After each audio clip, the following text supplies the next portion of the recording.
பல்வேறு சொல்றாங்களே ஆஃபர்லாம் கொடுத்தாங்க. 50-50, நீங்க 90 நான் 90, நீங்க முதலமைச்சர் 2.5 வருஷம் நான் முதலமைச்சர் 2.5 வருஷம், எல்லா ஆஃபரும் கொடுத்தாங்க.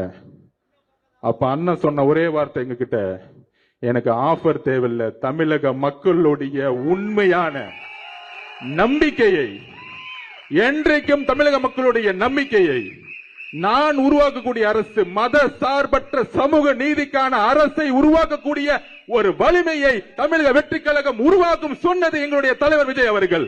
நான் என்ன சொன்னேன், ஆரம்ப கட்டத்திலேருந்து நான் என்ன சொன்னேன்னா, முதல் தடவை யார் புது கட்சி ஆரம்பித்தாலும் தனியாக நின்று பலத்தை நிரூபிக்கணும்னு நான் சொன்னது உண்மைதான். ஆனால் 90 சீட்டை கொடுத்து முதலமைச்சராக 2 வருஷம் ஆக்குறேன்னு ஒத்துருந்தா விஜய் ஒத்துக்கொண்டிருக்கணும். நீங்கள் ஒத்துக்கொள்ளாதது தப்பு. ஏன்னா ஒரு பெரிய ஈவில் ஃபோர்ஸ், தீய சக்தி, அவங்களுக்கு ஆட்சியை விட்டு வெளியில் விரட்டலைன்னா வருங்காலத்தில் தமிழ்